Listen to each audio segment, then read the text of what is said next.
Give it up for the band. Hey, man. Episode number 3, Greg Readling. I'm sorry if I called you Greg Reading before. Have I ever done that? No, I get reading a lot or Yeah. Readling. Yeah. Well, I'm so used to it's it. but Readling. It is Readling. Yeah. Yeah. I think Noel Reading is probably where I was thinking. I get Reading some too. Yeah. Yeah. Is it British? Like what's the It's German. German? Okay. It used to be spelled Riddlin, Ridlin, and hundreds of years ago it kind of morphed. But yeah. Well, so I got so much to talk to you about, Greg. I don't even know where to start. But for people who don't know, let's start there. You play bass in Chatham County Line. That's right. Upright bass. And sing, of course. You guys all A sing. little bit of singing. Yeah, 3 of us sing. Dave Wilson is the lead singer, and John Tier is the predominant background harmony singer, and I'll chime in a third here and there. Yeah. And you also are a multi-instrumentalist. You play keys, pedal steel. Right? Yeah, piano was my first instrument growing up. I took lessons begrudgingly for about 7 years, probably from, I don't know, first grade to 6th or 7th grade. Okay. And I was a horrible student, but I think some of it soaked in. Yeah. And I think it did. It did. I wasn't really much of I guess I had a good ear. I can say that in hindsight now with the luxury of hindsight. And, but that probably contributed to me not wanting to learn how to read music. Yeah. So I always played by ear. Okay. And I never really learned how to read well. And my daughter, as it turns out, is exactly the same way. Yeah. You didn't tell her you don't need to read music. Look, No, I've done fine. but I know why she's reluctant to try to learn it. It's because her ear's so dang good. But that's a skill, and that's great because you can't learn that skill. You cannot learn to have big ears, I don't think. You can learn how to read, right? It's interesting. It's a great tool, but I've also seen it disable people because, you get in that classical world. Yeah. I can't tell you how many times we've been at, like, in the bluegrass world, like a jam or something, and somebody that has a classical background in violin or something has, it's like they're disabled in a jam. They're like, where's the sheet music for the jam? Exactly. They can't jam. You're right. And I'm not trying to make a blanket statement, but I think that is one of the backfires of growing up just reading sheet music. But ideally, you've got both tools in the bag. Yeah. So I'm thinking if people haven't seen the band, you guys, your signature, you still have it, is the Chatham County State Road. I guess it would be the Chatham County sign that you would see as you're pulling into Chatham County, right? Yeah, you had that on your it's mic, kind of the mic stand. I guess it's one of those things you would. It's like a property line marker or something, but it's white, about 3 feet tall, and But I made that probably in, I don't know, 2000. Yeah. I mean, it's been around. Give or take. Yeah, totally. Right. Let's ask Chandler. Yeah, right. And I stenciled the name on it and everything. But it's been through a lot. I'm sure. We made a European travel version that folds. Really? Oh, my God. We take it with us. Still have that. That's so great. And your bass So you're a crafty guy. I want to talk about that too. So you made that. I didn't know you made that sign. I thought you guys just stole it, but no. Yeah, a lot of people think we just stole it, but no. I made it. Yeah, that's good. Chatham County. No, you realize you're in Chatham County now. Are we? Yes. I usually honk when I cross the line. Yeah. I really do. Well, when on the way back out, you can honk. I must have been busy talking about different changes on a pedal steel with Shepherd Lane. So I missed the line. That's right. Yeah. So, and you came from which county? Born in? No. Like where did you drive from? I've recently built a new house. I don't know if you knew that. Oh, near the Hall River Ballroom. Yes. So that's Alamance County, where I am. Yes. It's a little different feel out there. Yeah. But I like it a lot. Yeah. So you didn't have any trouble getting through the border of Chatham County, I guess, right? Today. No. Can you imagine what I was thinking, I was just picturing you pulling up and there's like a roadblock, checking licenses, and you just pull out your Chatham County Line backstage pass and they're like, come on through. It's Greg. Man. Yeah. It's cool. totally. Do you guys have a key to the county yet or anything, or do they? Man, I feel like at some point we have gotten a key to a city. But Really? Yeah. Wow. Again, we're going to have to call Chandler. I'll just say we did get that. Yeah, yeah. I haven't played a lot of gigs, since 2019, but one of the ones that's just stuck with me through all the dark times was that gig we played with Tonk. I was playing with Chatham County Electric, right? Oh, We'll talk about the evolution of the band in a minute, but that that gig we played in the mountains. Okay, yeah. You remember? Yeah, totally. That was so fun, man, because Tonk was on that gig, and we went to that house afterwards. That was the Mountain Song, the Steep Canyon Rangers thing in Brevard. Yes, yeah. That was so fun, man. Yeah, we had a great time. God, that was fun. And I was wearing a Superman shirt a lot underneath my gig shirt. Right. And then I'm gonna flash a picture of this. You guys did this press photo where you had the CCL. Was that a coincidence or? I think it was coincidence, unless Dave secretly stole your idea. But well, it's Superman's idea. But anyway, that's I love that picture. I love that shot. Yeah. No, I think the idea was we're coming out of our traditional suits and into a different form. Oh, okay. Right. T-shirts. It had a deeper meaning. Oh my God. That's wow. I did not catch that, but it makes sense. Yeah. So let's talk about the history of the band. Now you've already told me that you're not the historian and that Chandler is. I'm not probably the most accurate historian. I can give you doses and Chandler, if we need to call a friend. Yeah, that's right. Phone a friend. I would say Chandler's the guy. He always had the bear trap memory. It's a little early for Chandler. Well, I don't know. He's got a kid. That's true. So Chatham County Line started as, would you say, traditional bluegrass setup? Absolutely, 100%. Just going through the standards in a big notebook, on the porch of a old rental house on Boylan Avenue in Raleigh, just a stone's throw from Char Grill on Hillsborough Street. Okay. And you guys had the North Carolina flag behind you for years. We did that. We weren't scared of a prop. Yeah. We would throw that up, and then that kind of went by the wayside. Yeah. I think so. I really did do some research, Greg. Right on.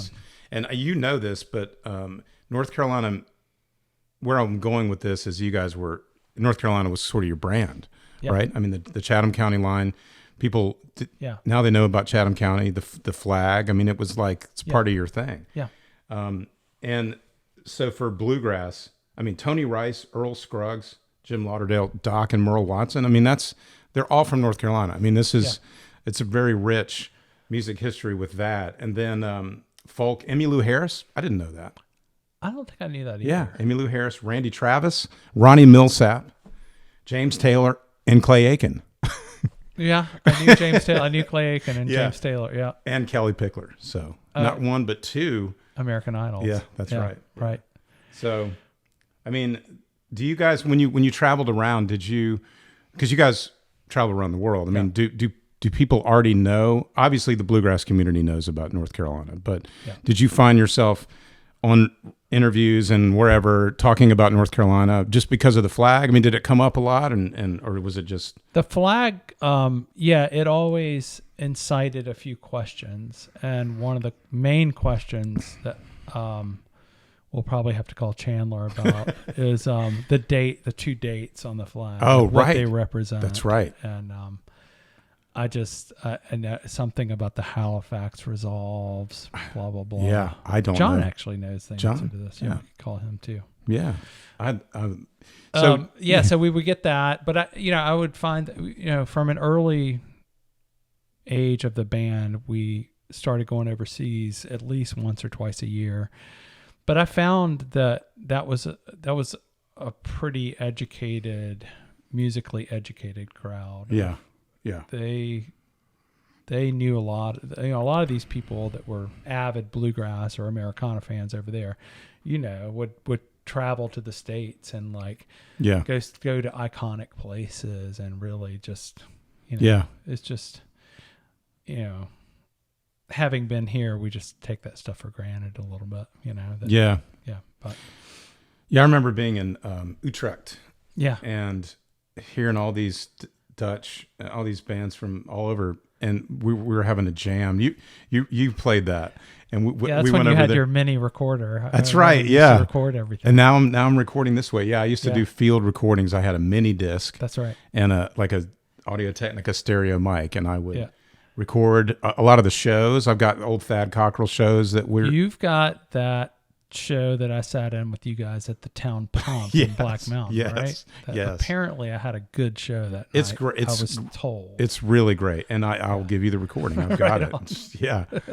So I remember in Utrecht there was a communal place where in between all this. Do you remember that they had like these Yeah. dressing rooms? Yeah. And then of course there was a bar down there, maybe and there was a jam going on. Was And Johnny there too? Johnny was Wasn't he there. singing Yes. some ridiculous Yeah, high note? super high. Yeah. Blue Moon of Kentucky, and I've Yeah, got that that's right. recording. Oh, and cool. yeah. Yeah. And I just remember when they were singing, like no accent, like they just had the American That's right. twang. I'm like, That's right. And then they started talking, and yeah, it Real was wild. students of the music. Yeah, I mean, it's quite impressive. It's It part is. of what's so fun to play there because Yeah. of that. You know, it's a real appreciation. But it is. And Yeah. I remember, it was the polite applause, and it was right, you things got are to get different. used to the kind of the cultural norms of response to music. And, Right. That's right. You know, you go to play in an Irish pub, and it's a little different than going to play in Utrecht, and you know, Yeah. But it's no difference in appreciation. It's just the culture. That's you know. true. Yeah. Yeah. I hadn't. I mean, I guess I'd thought about that, but that does make sense. Yeah, I did a USO tour of Saudi Arabia. I think I knew that. Yeah. And you talk about cultural differences. So Yeah. they had, because we're playing like rock and roll, and they had the Saudi guards at the perimeter of our show, and they wouldn't let the locals in. They didn't want them to be tainted by American. I mean, they're very strict, and they wanted to keep their culture. Wow, It's interesting. Yeah. that's really different. We were playing during prayer time, and there's like it was Jimi Hendrix, Fire, dun dun dun dun dun dun dun, and there's parts where there's just the drums, and I remember hearing this like, this call speaking or something, and it was during prayer time, which is a huge no-no.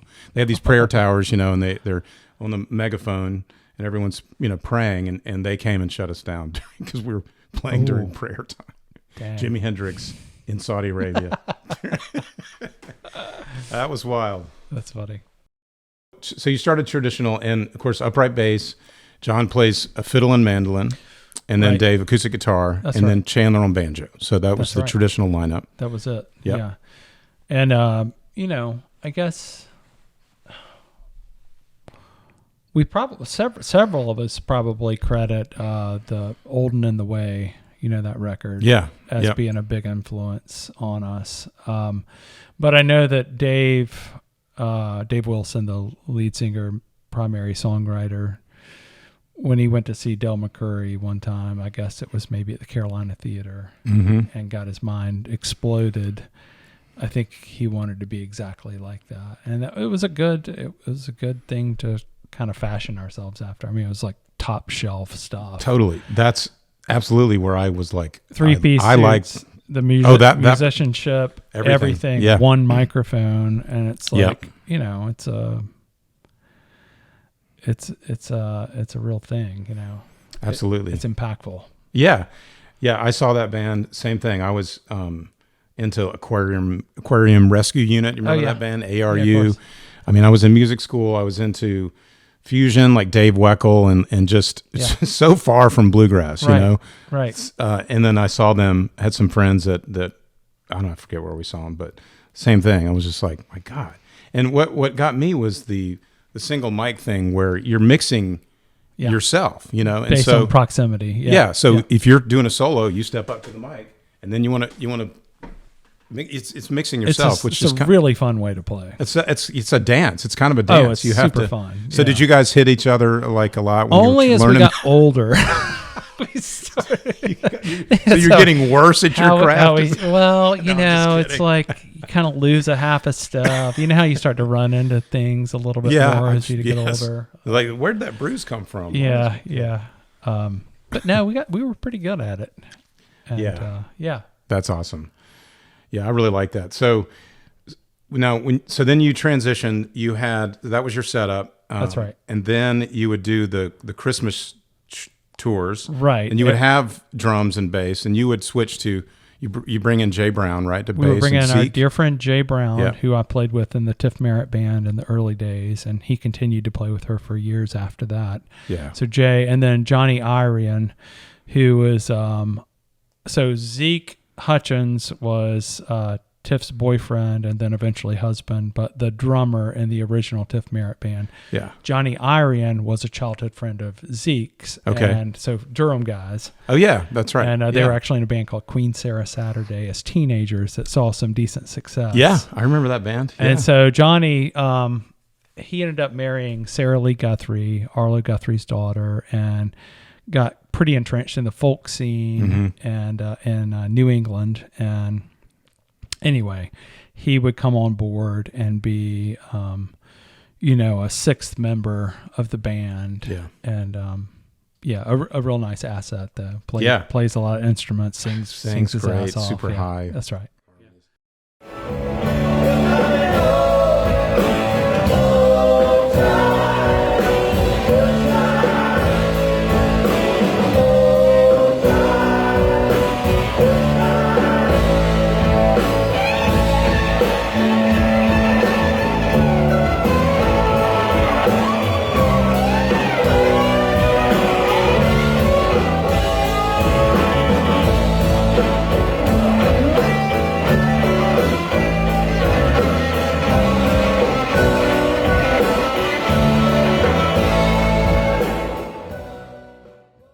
Yeah. So we would do that once a year, the Electric Holiday Christmas show, and we would do, I don't know, anywhere from 3 to 6 shows, I guess, would be the most we would do every December.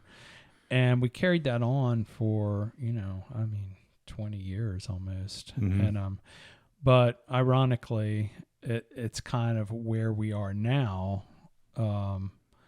It's basically the show we're doing all the time now, which is full-time drums and not keys so much, but pedal steels in the mix, upright bass, and other instruments. But we have electric guitar on board, individual microphones. It's very different than the single mic, traditional approach.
Walk 42nd Street, empty people's empty glances I meet. Do they expect to find along with some beats of mine, someone out there in this big city, though, someone out there for me. Oh, is everyone alone in New York? The subway cars I ride holding on to that shifting tide. People all look away. We've landed, you Yeah. know, I feel like in a comfortable spot. So the way it really happened for good that we ended up fully electric and separate mics for everybody. We were on like 16 channels now. And Yeah. dedicated sound person, all that. So it's dramatically different, but that was a result of after Chandler, our banjologist, retired from the band. And we were kind of in a, you know, we knew we were going to keep playing, but we weren't sure how it was going to evolve. And it just seems maybe not right to try to replace Chandler with another banjo player, but just go, maybe that was an opportunity for a different direction. And that's what we took it as. And so we ended up getting Dan Hall on board on drums and just kind of moved the show in that direction. Yeah, Dan's great. So, and I was involved in that transition a little bit. That's right. There, You were. You know? Yep. Always loved playing with you guys. I mean, like I said, that show up in Brevard, is that where that was? Yeah. Got a lot of good memories of things like the nights just like that. Yeah. Yeah. With you guys. Well, that's, you know, it's funny. That's actually how we started out pre-John and Chandler. Dave and I were in I would call it a country rock band called Stillhouse. Yeah. Yep. That had wanted to be, you know, the Flying Burrito Brothers. Yeah. And, you know, I had Suits. just bought something about the suits. You guys really like the suits. I don't think we had nudie suits. No. But I had a pedal steel. We had my friend Jay Brown on electric bass. We had Dave's dear friend Craig Emmons on drums, Colby Berry on acoustic guitar, and Dave Wilson on electric guitar. Wait, And Colby, the tall guy that is. Colby was an original member. Oh, of wow. I didn't know Stillhouse, that. yeah. And so we actually started out as a fully electric ensemble. And so the fact that we're back and Dave's still writing songs that would fit either genre still, you know, it actually makes sense that we're in this spot of fully electric 16 channel outfit. Mm-hmm.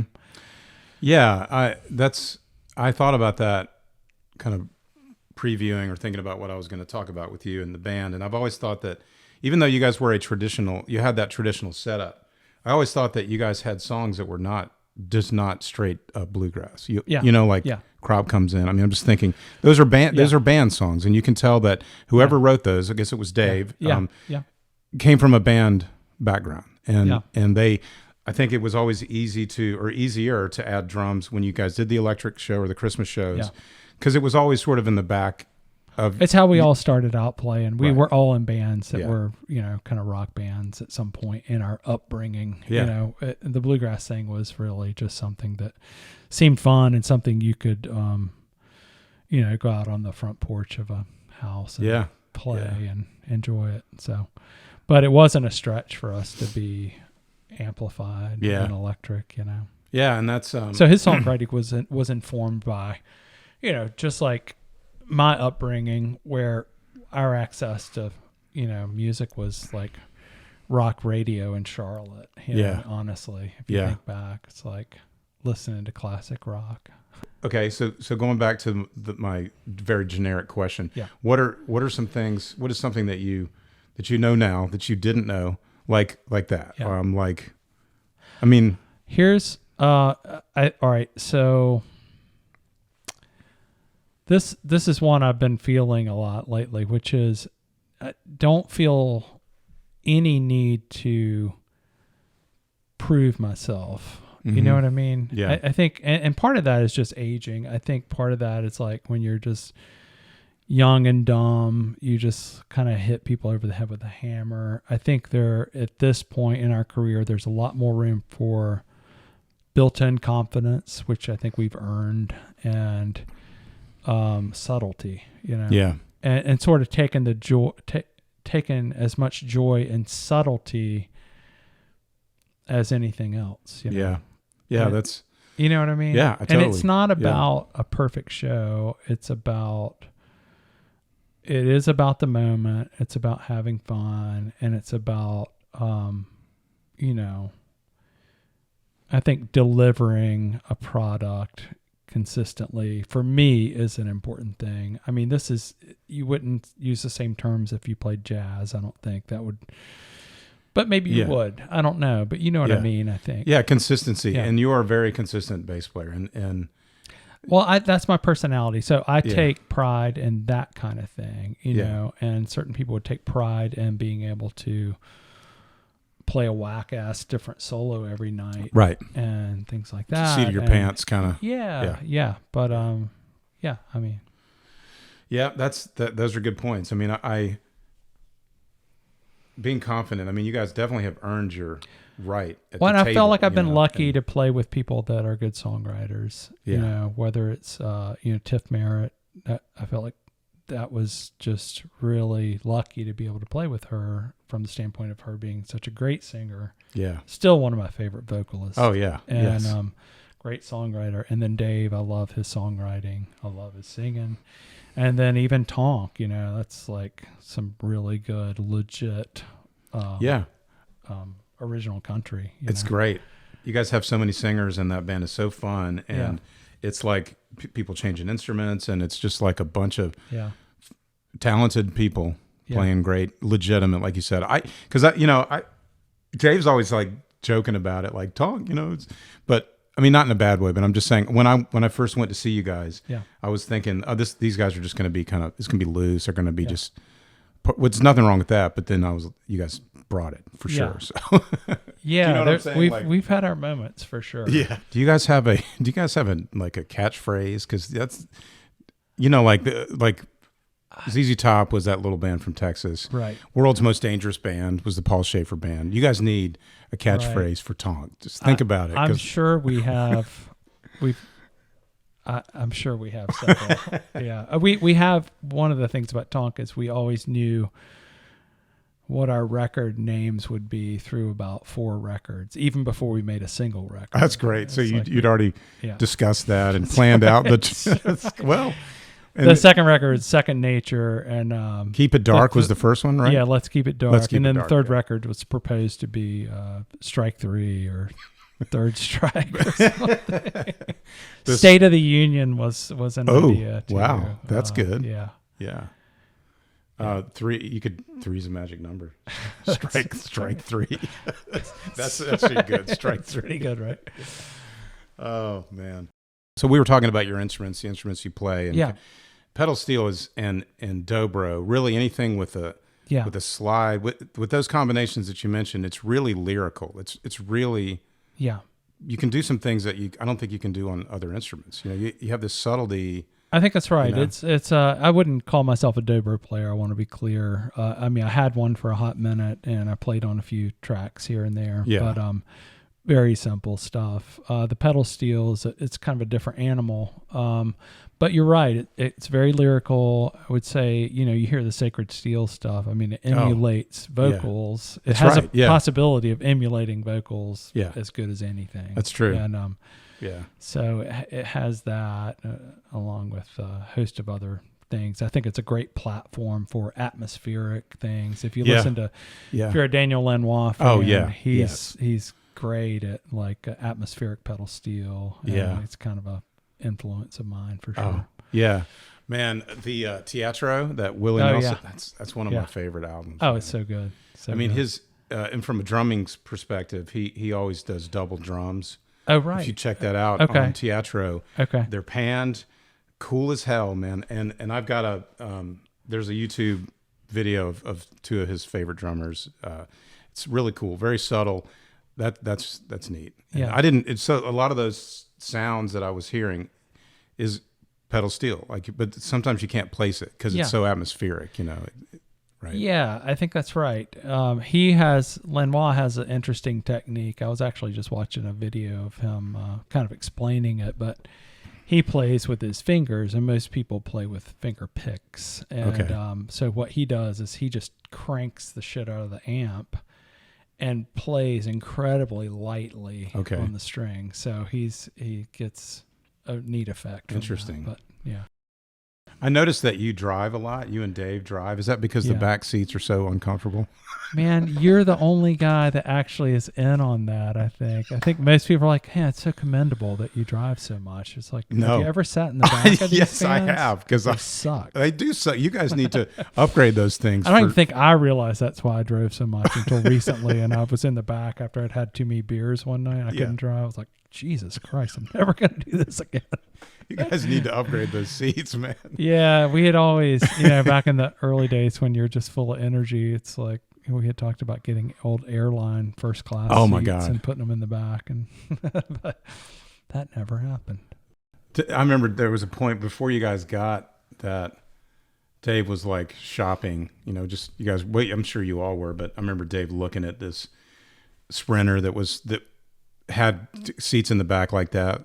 I mean, they weren't the regular seats, and it was for some ridiculous amount. But yeah, that's a big thing is hooking up those Sprinter vans. I think since COVID, everybody got an RV, and then there's this resurgence of camping and being in your own space, and so that's another thing you could do is you could do like a Sprinter renovation business. Yeah.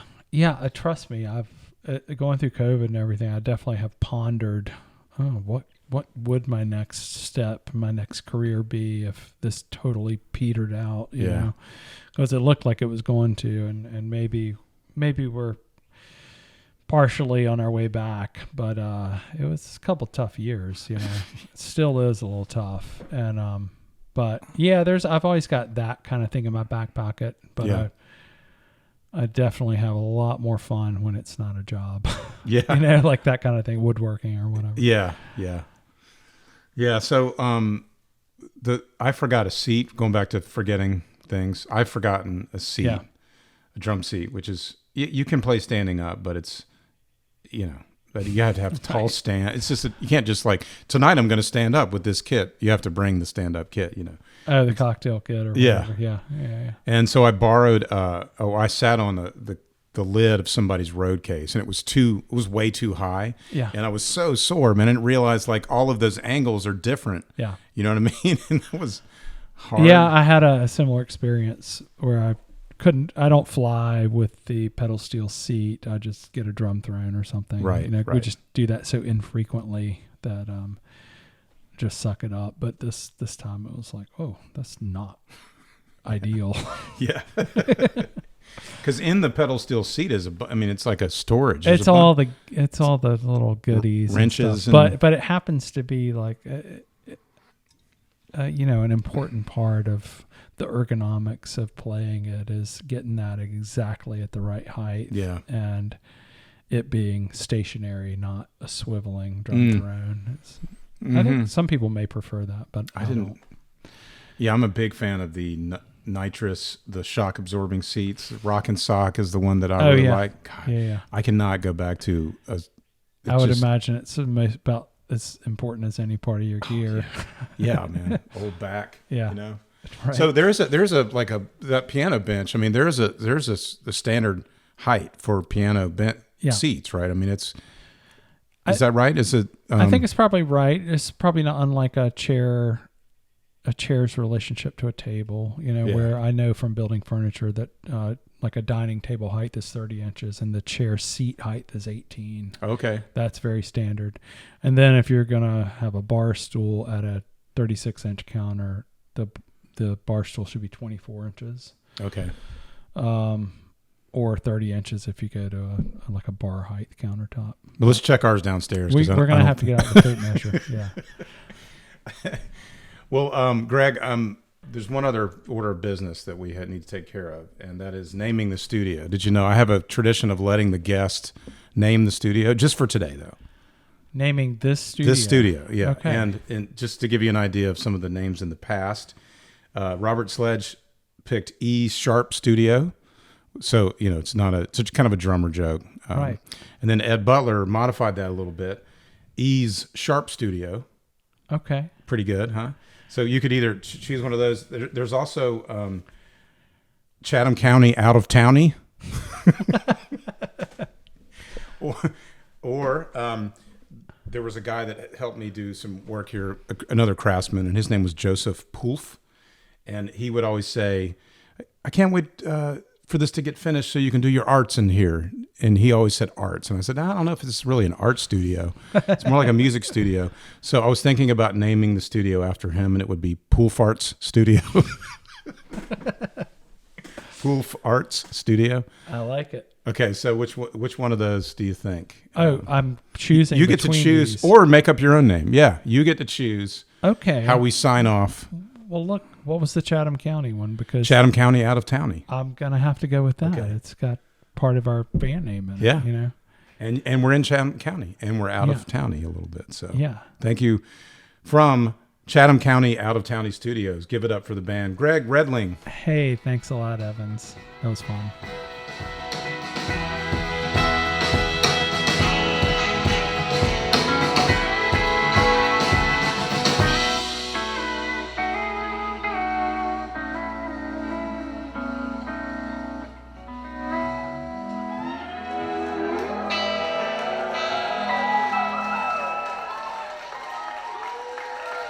That's Greg Readling on the pedal steel, folks.